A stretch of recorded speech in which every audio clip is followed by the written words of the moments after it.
Welcome, everybody. Good Shabbat. This is our fifth part of a series of talks on the book of Ecclesiastes, found in the Hebrew Bible, otherwise known as the Hebrew Testament. Let's dive right in. So, in Ecclesiastes 3 9 through 10, we have this concept of saving for tomorrow. What is all of our work for? What does it amount to? And if you haven't come to any of our classes yet, the most famous phrase is vanity of vanities. Everything is vanity. Everything is passing like the wind. And a vanity of vanities is the translation of the Hebrew term havel havel, which in our tradition's understanding refers to an illusory nature, illusion of illusions. Everything is illusory. Not that it's not real, but that it's impermanent. So the writer of Ecclesiastes is talking about the fact that most people, even in the modern day, as well as the day of when Ecclesiastes was written, most people are looking for joy in places that will leave them wanting, in places that will disappoint them. So we seek permanent pleasure from impermanent things or illusory things.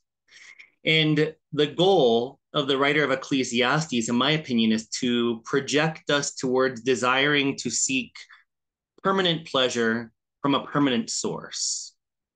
And the only permanent source of pleasure or joy is God, or the soul's union or communion with God's consciousness, God's pure love, God's pure consciousness. And of course, I invite you to go back to the earlier parts of this series of discussions to dive in more deeply to understand the beginning chapters of Ecclesiastes as we continue to go forward. So, here in Ecclesiastes 3 9 through 10, the writer of Ecclesiastes says, "What gain have the workers from their toil? I have seen the business that God has given to everyone to be busy with." And of course, this is an excerpt from a larger passage. I invite you to read the whole passage. But again, the idea is that we tend to, especially in today's world, we tend to think that the more we earn, the more happiness we'll have. And my spiritual master has always said that more people commit suicide in air conditioned rooms than non air conditioned rooms. And what does that mean? That seems pretty strange to hear. But the fact is that most of the world can't afford air conditioning. So if you have air conditioning, you are part of a richer segment of the world, even if you don't feel rich in your area of the world. But many people don't even have clean water to drink or food to drink, but yet we seek these pleasures to bring comfort to our body. And there's nothing wrong with finding comfort in life. We should try to find a space of restfulness and comfort in our off work hours so that we can enjoy life, enjoy our loved ones, and hopefully spend a little bit of time with God too, in meditation and prayer, whatever spiritual practices you feel resonate with you.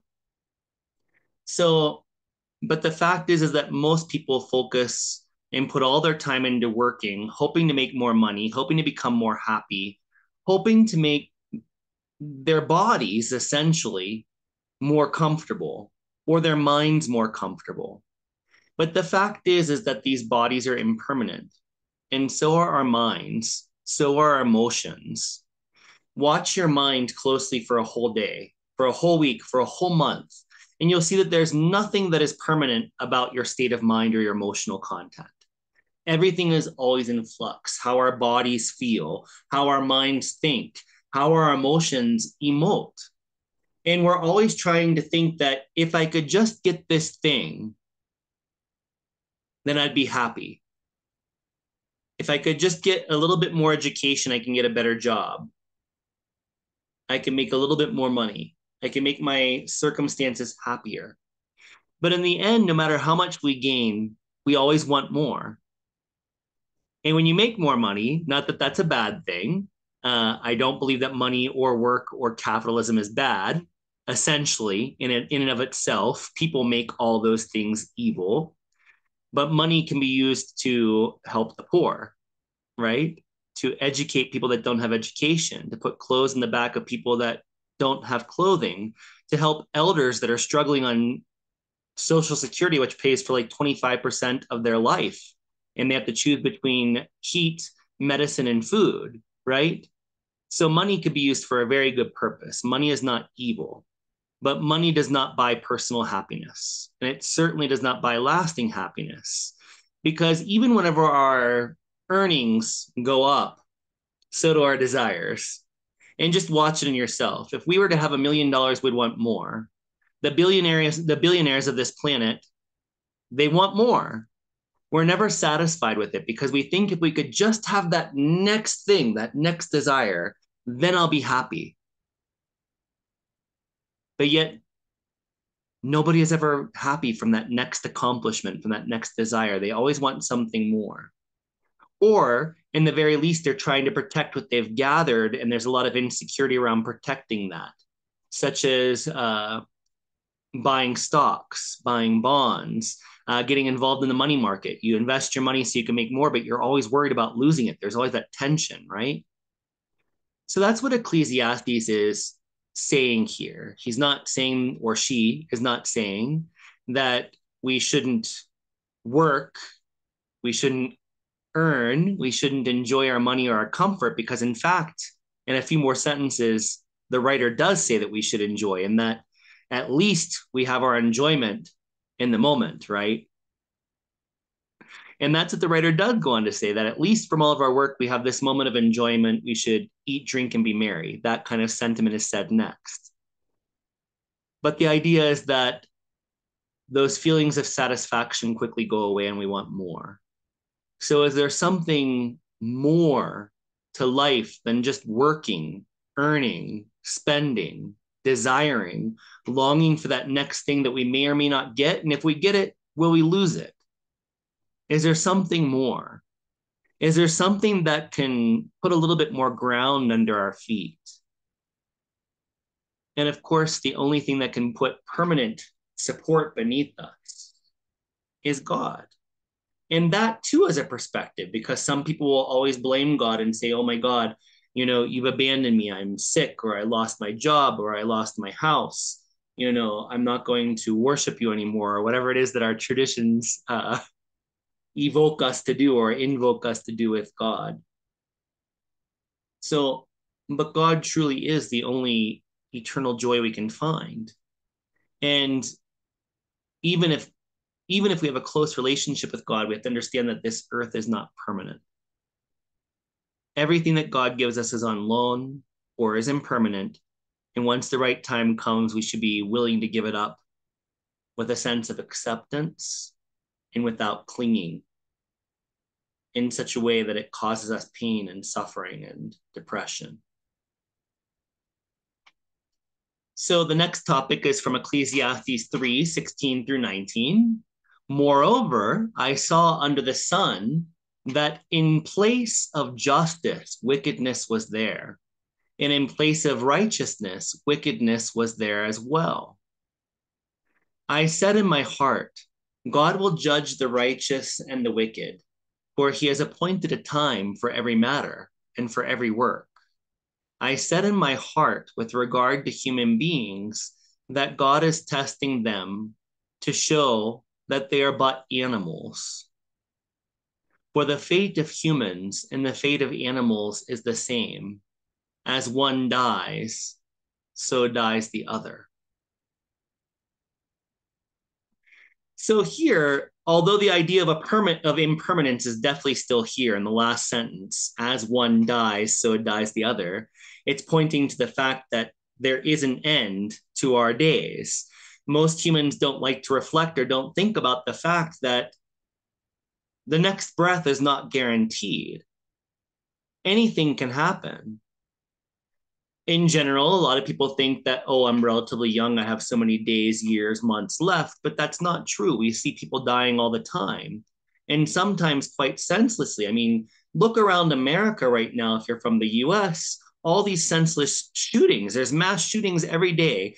In the United States of America, there have been more mass shootings killing young people and children and babies than there are days of the year so far. There are more mass murder shootings in the United States than there are days of the year.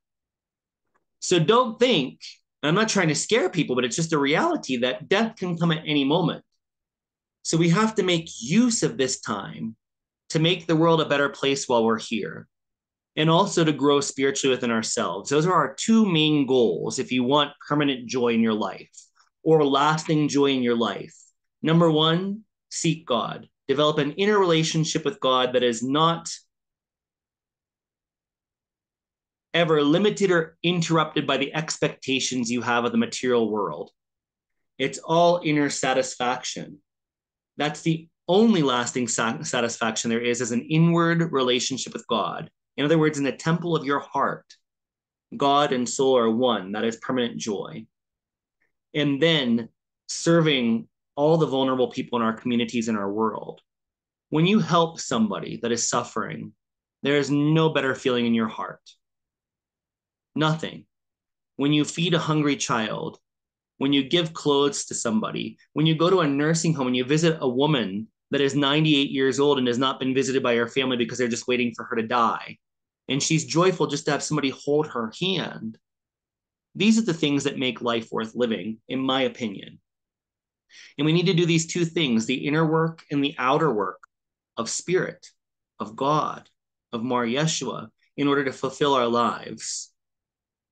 But this is slightly different from all the other verses so far presented to us in Ecclesiastes, because so far there's not really been deep mentioning of God or judgment or dualities on a deeper level than just worldly dualities. Like, all this stuff in the world isn't going to make me happy. But what the hell? Live for today. That's the kind of thing that Ecclesiastes author is trying to get us to contemplate. And he's often talking with a sense of sarcasm, satirism, dry humor. And you have to be a very mature seeker to understand Ecclesiastes. But here the mood definitely changes. Moreover, I saw under the sun that in the place of justice, wickedness was there. In the place of righteousness, wickedness was there. So justice is being fair to people, right?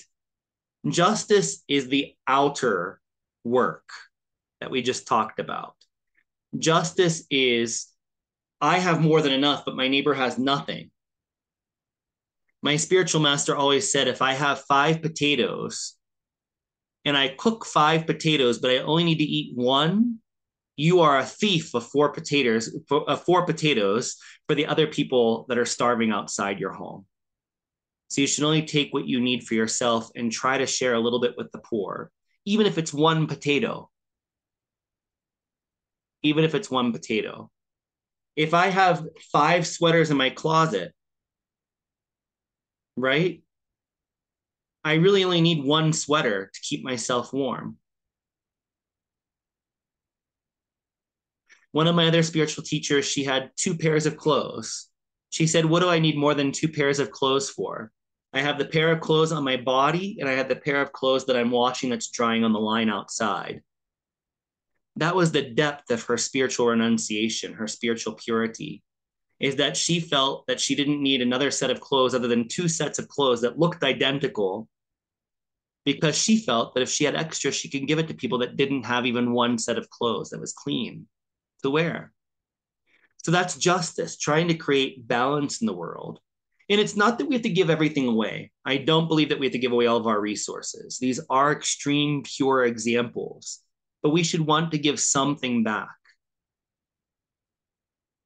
We should want to do something to uplift others. If it's only myself or myself and my family, that's selfish. And you might say, oh, well, I have to take care of my family first. Yes, you do. But that's for you. Your family is for you. What about the people out there? If we're part of this one humanity, don't we have an obligation to do justice to them, to try to lift them up? And lifting them up also involves empowering them so that they can do for themselves and then do for others too. That's justice. But The writer of Ecclesiastes says, instead of justice, I just see wickedness. And in this case, wickedness is couldn't care less, a lack of empathy, a lack of compassion. Then he says, in place of righteousness, wickedness was there as well. Righteousness is an inner state. To be righteous means to be right with God. And in the language of the Hebrew Bible, to be right with God means that I'm fulfilling the commandments that are listed in the Torah, or I'm doing the things that my Rav, my Jewish master, or my rabbi in contemporary times tell me to do in order to fulfill the commandments and the word of the Torah. So righteousness is a sense of pure love and pure consciousness and awareness of God at all times. But instead of this righteousness being right with God, doing what God teaches us to do in Torah, or what our accepted spiritual teachers have advised us to do to grow spiritually, instead of that, there's only wickedness. And guess what wickedness means? Wickedness sounds like such a heavy word. Wickedness, again, means couldn't care less, don't have any dedication. Or this thing about meditation that I hear. Oh, I don't need to meditate every day, or I don't need to pray every day. I'll just do it when I feel like it. Meditation and prayer is a daily practice. Even doing a little bit every day is good enough. You don't have to sit there for hours. It's far better to sit with focus on God for 5 minutes with total attention and total love than it is to sit there for an hour with a wandering mind or half asleep.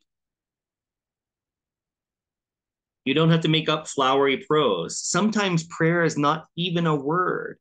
Prayer is often a feeling, an emotion, an openness, a receptivity to God. It's often silent. So here, the author of Ecclesiastes is mourning the fact that there's no outer spiritual works or inner spiritual works being done in the world. There's only wickedness, which can mean apathy or couldn't care less. I said in my heart, God will judge the righteous and the wicked, for he has appointed a time for every matter and for every work. So one could think that this sounds very heavy, but I don't take it very heavily. God will judge the righteous and the wicked. He's not invoking that God should judge people as good or bad inherently. He's saying it's for God to decide who is spiritual and who is spiritually apathetic. In other words, the author is taking a more humble stance, in my opinion. How I read this is that he's saying I shouldn't judge people as being just or wicked, righteous or wicked, but it's God's job to judge the quality of people's spiritual path or their lives, not mine. And that is really good advice to take, because we should judge nobody. To discriminate as to whether it's good to be around certain people or not is very good. But to judge the quality of their hearts, their minds, is a very unspiritual thing to do. So we should never try to judge somebody from the outside, because we really don't know what others do or what others think. We can only judge ourselves. In relationship to others, we can only discriminate as to whether it seems like this person or this group of people will take me more closer to God or more away from God. Whether this person or this group will bring me more personal happiness or take me away from personal happiness. Whether this person or this group will take me towards more feelings of personal freedom, or whether they put me in a cage and try and make me believe like they believe.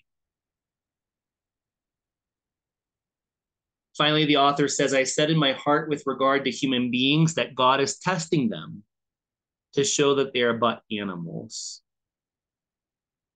For the fate of humans and the fate of animals is the same. As one dies, so dies the other. And what does it mean by testing? Again, I don't take this in a heavy way. God always tests us, right?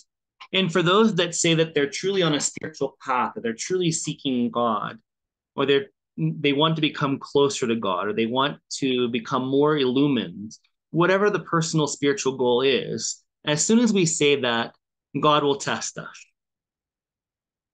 When you are seeking what is beyond, you will be pulled towards the earth and made to make constant choices between what takes you to permanent joy and what takes you to impermanent joy. So God will always give us choice, and every choice that we have in life is a test. And according to the Bible, the Hebrew Testament, and most spiritual people, even though I don't personally fully believe this, many spiritual paths will say that humans are the most evolved creation, that animals are somehow below God. I only see one scripture in the world that doesn't say that, and that's the Chandi Pat, which is from Indian philosophy. Very beautiful scripture. And it's the only one that says that animals are very much like humans in the way they think, they emote, the way they desire, the way they want love. But Judaism in general sees the human being as a specialized animal with specialized consciousness that has the capability of becoming divine if they do God's commandments, so on and so forth. This is the speculation of many Jewish writers, not necessarily fully voiced within the Hebrew Testament itself. Well, I'm here to say that my dog Padma has more compassion than most humans do. So in my opinion, my dog is often much more evolved than a good portion of humans that I see online or on the news. So if we could love as purely as our dogs and our cats and our animals love us, then we're getting somewhere. If we can somehow become greater than the love that a dog has for its master, then I think we're starting to evolve. But God will test us to give us choices. Do you want me, or do you want the world?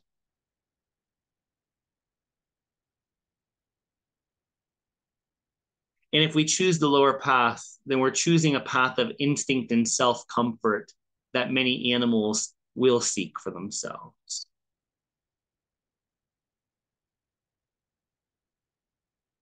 So we have to choose a higher path if we truly think that we are higher than animals, which I personally don't believe.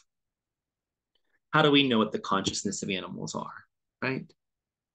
We have no basis for understanding what any animal understands or knows. But yet we think we have dominance over them, right? But yet, whether we think we have dominance, whether that's true or not, we all have the same fate.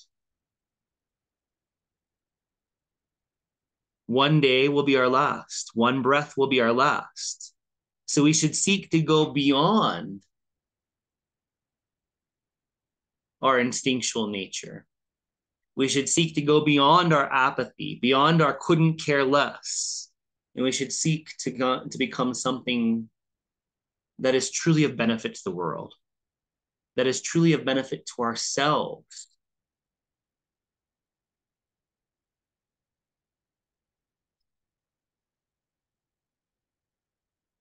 Final verses of the day. Stand up and be a positive voice. This is something that I really deeply feel. The last few days, I've had some really tough Facebook messages from people, those that I know and those that I don't know.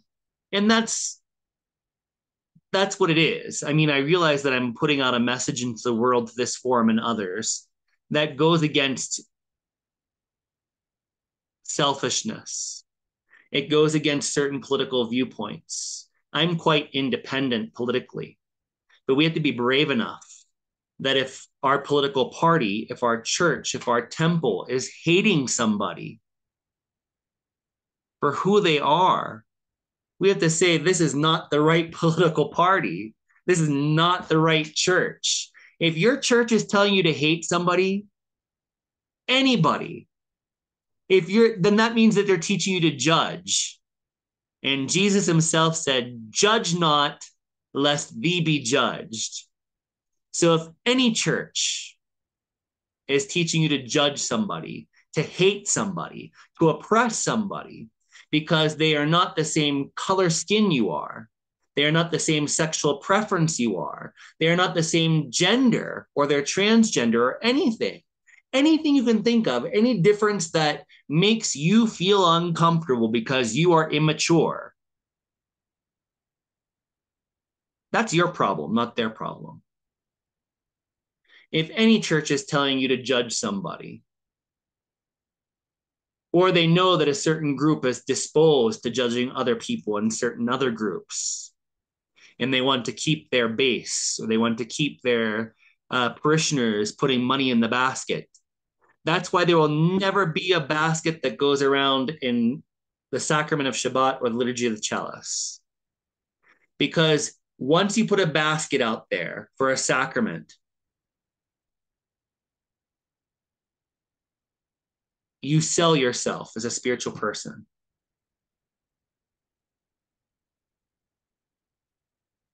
One time I gave one of my spiritual teachers a card with a little bit of money because I knew she was going on a trip, and it was really no money.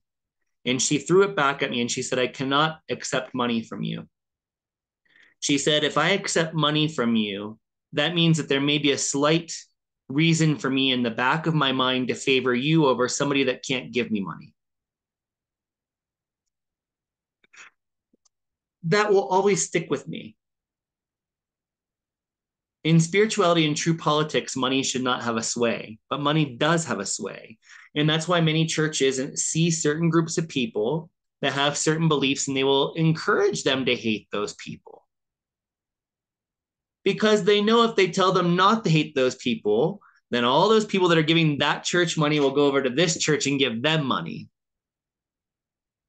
Selfishness, greed.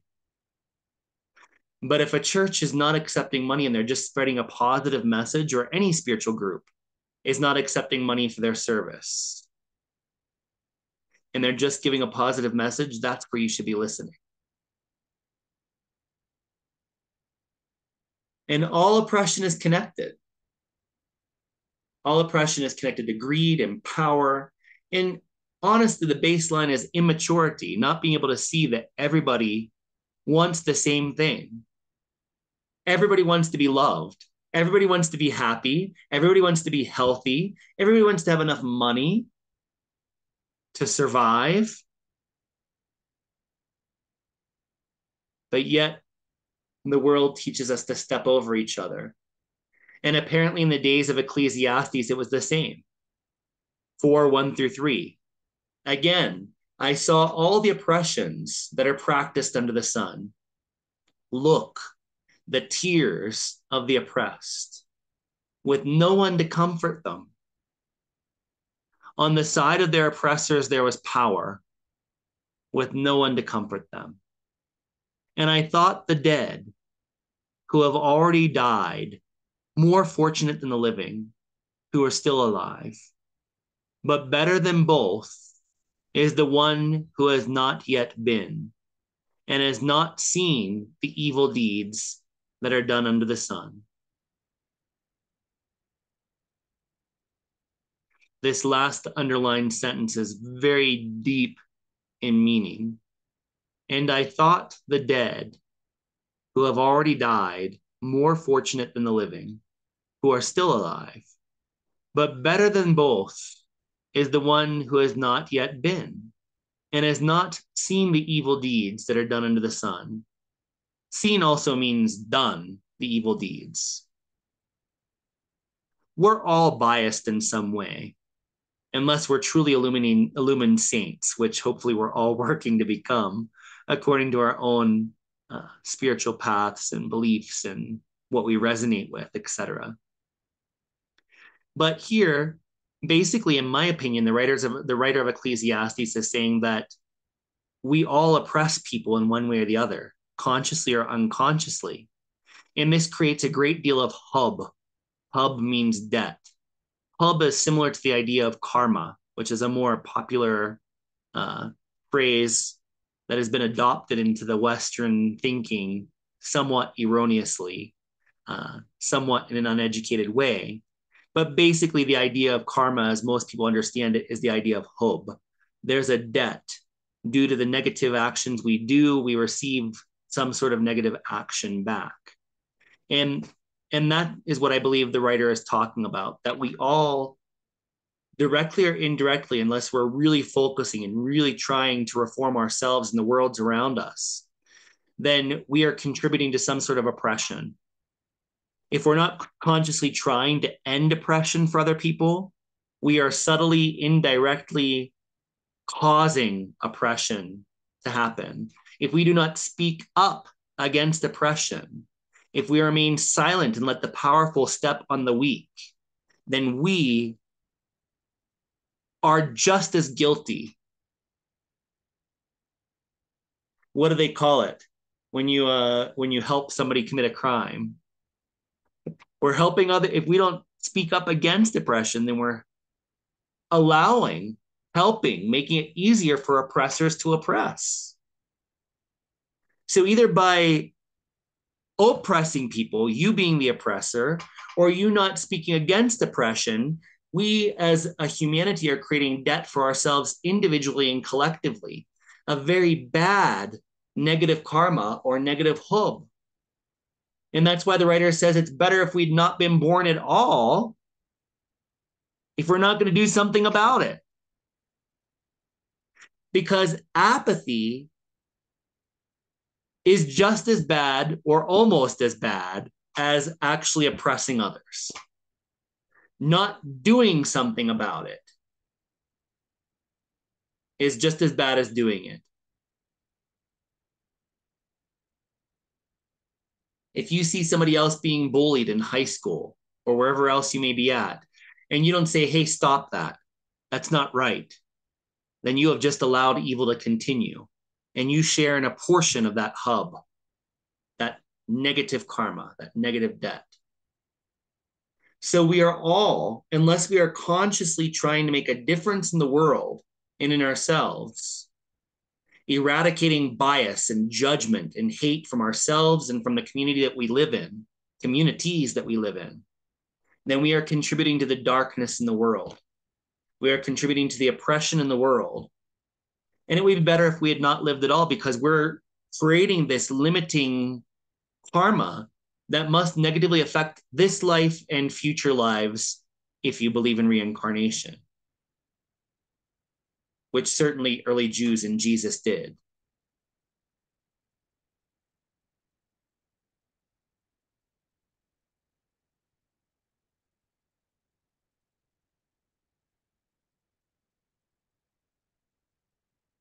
Let us be the positive change in the world. Let all the great masters of all spiritual traditions long for us to be.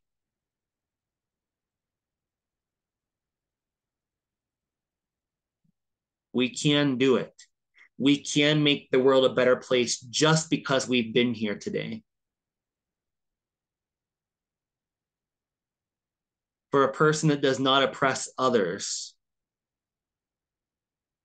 and tries to help others not to be oppressed, their very breath is a blessing to the world. Their feet touching the ground sanctifies the earth. If you're not doing something yet today in thought, word, and deed to end oppression, make a goal to do so today. Our second cup of blessing.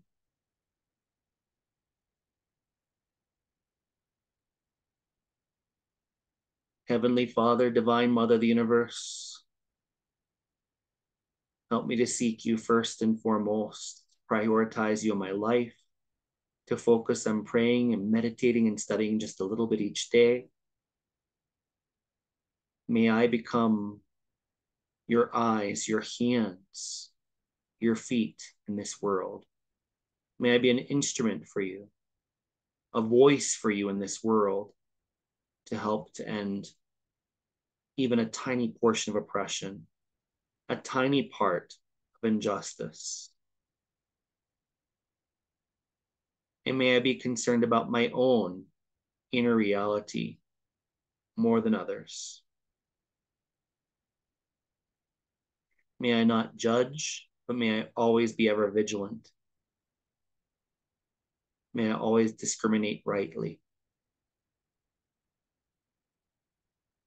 Amen. Amen. Amen.